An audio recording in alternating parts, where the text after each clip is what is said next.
Hi, here's some news on male genital mutilation in South Africa from the medicalexpress.com. 32 boys dead in South African initiation season.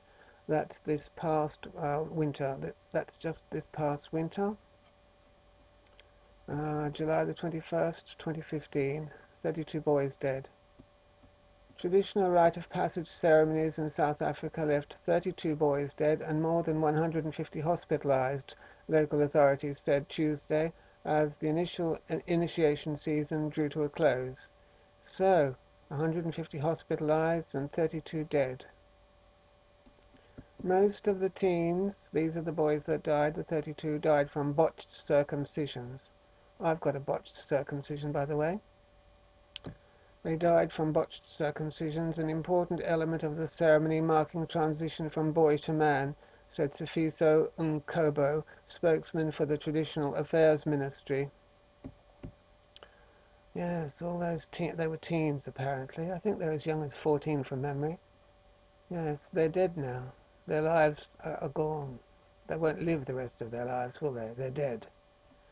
Others died from beatings, dehydration, or exposure to unhygienic conditions, he said. I'll leave a link below or in the sidebar to the Pondoland images of people who have been mutilated and died and beaten, and nose pullings and things from these initiation ceremonies, whipped and all sorts of, yes, amputations. Horrible. Horrible that that could be done to an underage person, possibly without their consent. They don't all consent, these boys, to go. They're often dragged along against their will, aren't they?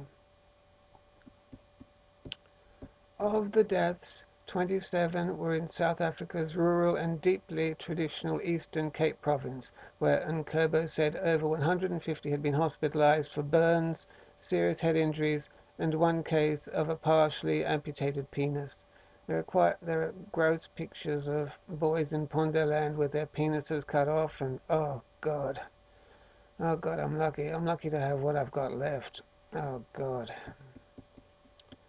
The rite of passage into adulthood usually follows a bush retreat of 2 to 4 weeks and is widely seen as a test of physical endurance.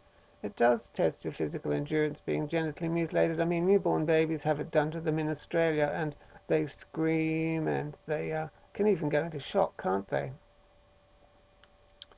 The season for the rituals lasts around 6 weeks, coinciding with the peak of winter in South Africa. Yes, it's winter and cold here down under.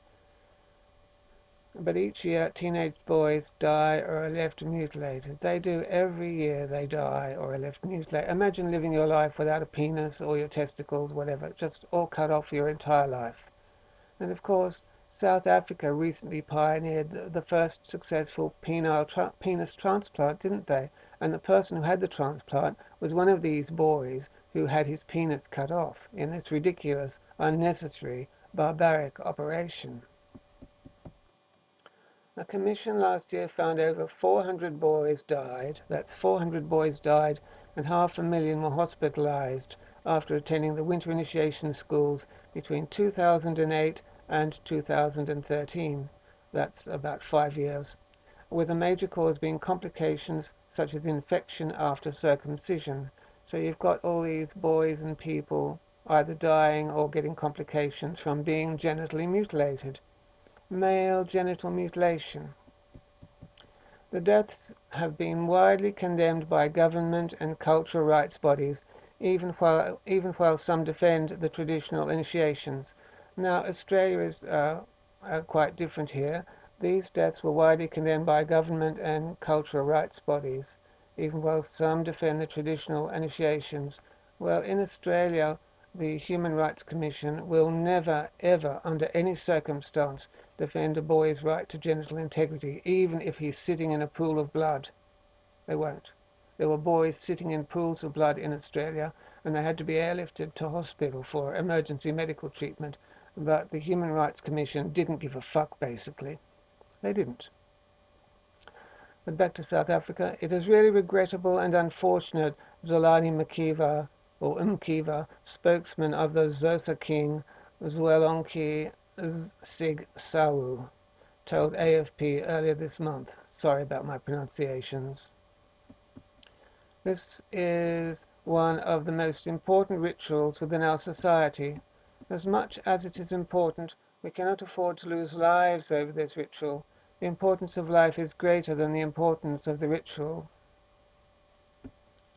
Most deaths occurred in unregistered initiation schools, with some boys abducted and forced to undergo the ritual. So they were abducted and forced to go. That is, this is a human rights violation if you're underage, not able to give informed consent, and well, if you're forced to undergo a mutilation, a genital mutilation.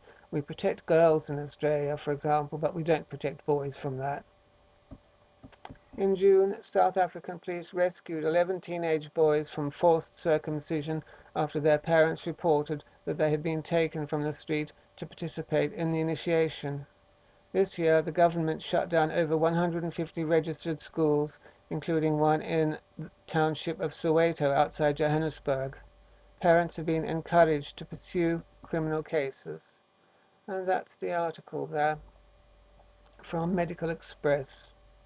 AFP 2015. I'll leave a link below in the sidebar. But those Pondoland, South Africa images, for example, are appalling, where people have lost their penises and all sorts of horrible, hideous complications.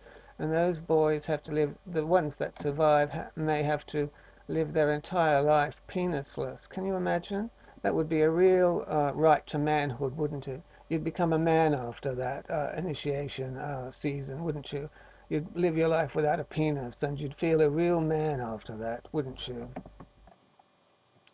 It's interesting, though. I do like to compare Australia to South Africa and the different attitudes around the world. In Australia, for example, well, we have the famous anti-child sexual assault activist. Her name's Hetty Johnston, and she has never, ever not to my knowledge anyway, defended a boy's right to genital integrity. She hasn't.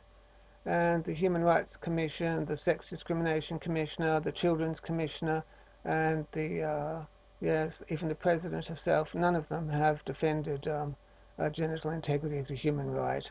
They will bend their steps to attend summits on female genital mutilation, but they won't defend a boy's right to genital integrity. It's all very sad. It's so very sad that 32 boys lost their lives. It's very sad indeed. They lost their lives because their penises were mangled, and it may have been done against their will too. See ya.